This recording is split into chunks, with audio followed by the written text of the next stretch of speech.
আসসালামু আলাইকুম রহমতুল্লাহি বারাকাতু।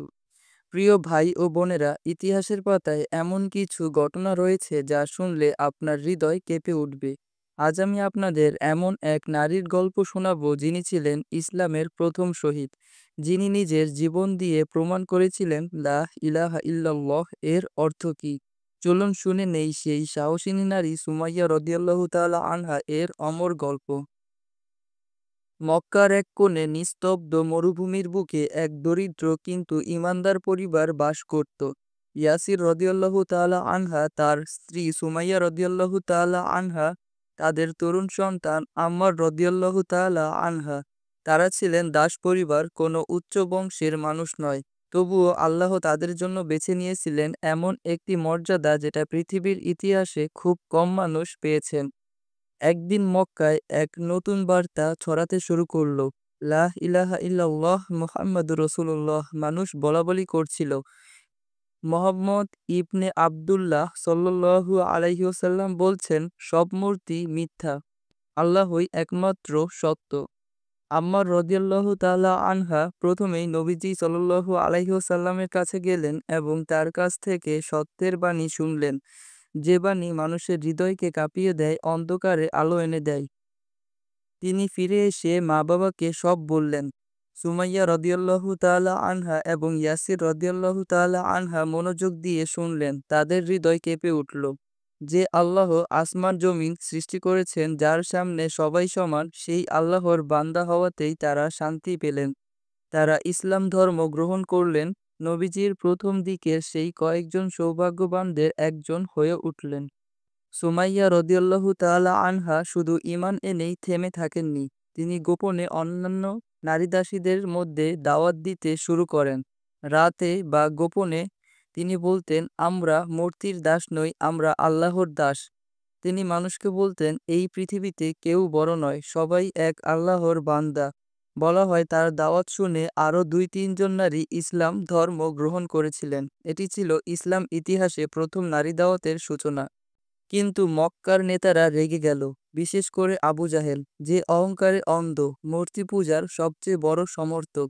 সে জানালো ইয়াসিরের পরিবার ইসলাম ধর্ম গ্রহণ করেছেন। তার চোখে রক্ত নেমে এলো। সে গর্জে উঠল, এই দাসীরা আমাদের ধর্ম ত্যাগ করেছে, এদের উচিত শিক্ষা দিতে হবে। সেই থেকেই শুরু হলো নির্যাতনের ইতিহাস। একদিন আবু জাহেল ইয়াসিরের ঘরে এসে বলল, তুমি কি মোহাম্মদকে মেনেছো, তার আল্লাহর কথা বিশ্বাস করেছ? ইয়াসির রাদিয়াল্লাহু তাআলা আনহা বললেন, হ্যাঁ, আমরা সত্যকে চিনেছি। আবু জাহেল গর্জে উঠল। তিনি বললেন, আমি তোমাদের এমন কষ্ট দেব যাতে তোমরা বুঝবে মূর্তি ত্যাগ করা কত বড় ভুল। সে বেরিয়ে গেল, কিন্তু কয়েকদিন পর ফিরল আরও রাগ নিয়ে। একদল মানুষ নিয়ে আবু জাহেল ইয়াসিরের পরিবারকে টেনে নিয়ে গেল গরম মরুভূমির মাঝে। সূর্যের নিচে পুড়তে থাকা বালুর ওপর তাদের ফেলে দিল। বেলচা গরম লোহা দিয়ে পিঠে পিঠে চোয়ালো, বুকে পাথর দিয়ে চাপিয়ে রাখলো। যখনই তারা বলতো আল্লাহ এক, আবু জাহেল চিৎকার করে বলতো, লাত উজ্জা মহান। কিন্তু সুমাইয়া রাদিয়াল্লাহু তাআলা আনহা দৃঢ় কণ্ঠে বলতেন, আল্লাহ ছাড়া আর কোনো উপাস্য নেই। রাসূলুল্লাহ সাল্লাল্লাহু আলাইহি ওয়াসাল্লাম দূর থেকে এই দৃশ্য দেখে এবং তার চোখে পানি চলে আসে। তিনি যেতে না পারলেও দূর থেকে বললেন, হে ইয়াসিরের পরিবার, ধৈর্য ধরো, তোমাদের জন্য জান্নাত প্রস্তুত। এ কথা শুনে সুমাইয়া রাদিয়াল্লাহু তাআলা আনহা মুখে হাসি ফুটল। নির্যাতনের মাঝেও তার চোখ জ্বলছিল এক অনন্য আলো। আবু জাহেল বুঝতে পারল এই নারীকে ভয় দেখানো যাবে না। সে এবার এলো, বলল, সুমাইয়া, তুমি একজন নারী, তোমার সন্তান আছে। তুমি যদি মুহাম্মদের কথা ত্যাগ করো, আমি তোমাকে ছেড়ে দিব। সুমাইয়া রাদিয়াল্লাহু তাআলা আনহা শান্ত গলায় বললেন, আমি আল্লাহর পথে দাঁড়িয়েছি, তুমি যা ইচ্ছা করো। আবু জাহেলের চোখে আগুন জ্বলে উঠল। সে চিৎকার করল, তোমার জিহ্বা বন্ধ না করলে আমি তোমাকে হত্যা করব। সুমাইয়া উত্তর দিলেন, আমার দেহকে কষ্ট দিতে পারবে, কিন্তু আমার ঈমান কেড়ে নিতে পারবে না। নির্যাতনের মাঝে ইয়াসির রাদিয়াল্লাহু তাআলা আনহা মৃত্যুবরণ করলেন। সুমাইয়া রাদিয়াল্লাহু তাআলা আনহা তার পাশে বসে ফিসফিস করে বললেন, আমরা জান্নাতে আবার মিলিত হব ইনশাআল্লাহ। আবু জাহেল এই দৃশ্য দেখে আরো ক্ষিপ্ত হয়ে গেল। সে আবার এলো, বলল, এবার তোমার শেষ সুযোগ, আমাকে বলো মুহাম্মদ মিথ্যাবাদী। সুমাইয়া রাদিয়াল্লাহু তাআলা আনহা বললেন, মুহাম্মদ সত্যের নবী, তুমি মিথ্যার দাস। কথা শুনে আবু জাহেল আরো রেগে গেল, গালাগালি শুরু করলো, অশ্লীল কথা বলল।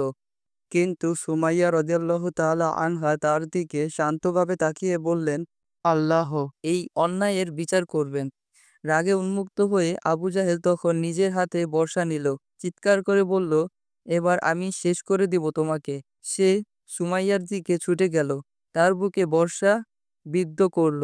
কিন্তু আশ্চর্যজনকভাবে সুমাইয়া রাদিয়াল্লাহু তাআলা আনহা সেই মুহূর্তে হাসলেন, মুখে বললেন, আল্লাহু আকবার, আল্লাহু আকবার, আমার রব মহান।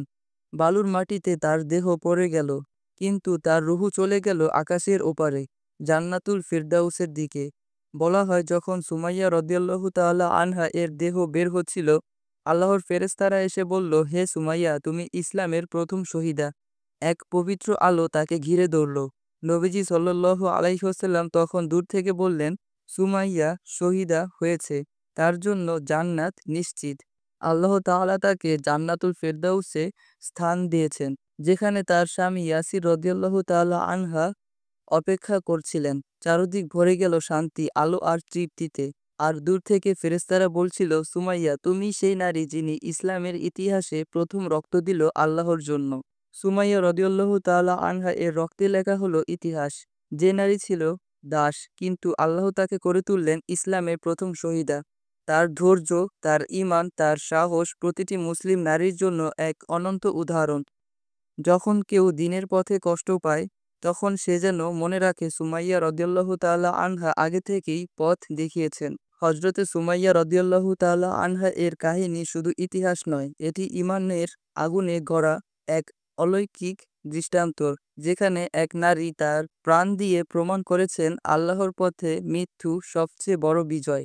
প্রিয় দর্শক, আজ আমরা দেখলাম এক নারী যিনি দুনিয়ার কোনো ক্ষমতার সামনে মাথা নত করেননি। তিনি ছিলেন দাসী, কিন্তু তার ঈমান ছিল পাহাড়ের চেয়েও দৃঢ়। তিনি হাসিমুখে শহীদ হয়েছিল, কারণ তিনি জানতেন এই মৃত্যু নয়, এটাই জান্নাতে যাওয়ার পথ।